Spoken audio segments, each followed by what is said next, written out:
नमस्कार मंडळी, कशात तुम्ही सर्वजण मजेत ना? असेच मजेत राहत हीच ईश्वरचरणी प्रार्थना. आज श्रावणी पहिला सोमवार, म्हटलं आज शिरा बनवावा. शिरा असा असावा की तोंडात विरघळणारा. मी बऱ्याच दिवसाआधी अक्कलकोटला गेली होती आणि तिथे प्रसाद खाल्ला होता. तो शिरा अगदी वेगळाच होता. त्याचप्रमाणे मी बनवण्याचा प्रयत्न केला आणि खरंच तो तसाच झाला आहे. श्री स्वामी समर्थ.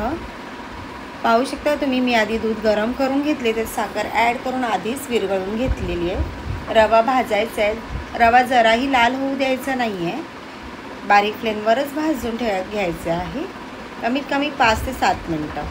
त्यानंतर साजूक तूप घालायचं आहे आणि पुन्हा थोडासा भाजायचा आहे. त्यात मी पिवळा रंग येण्यासाठी हळद घातलेली आहे.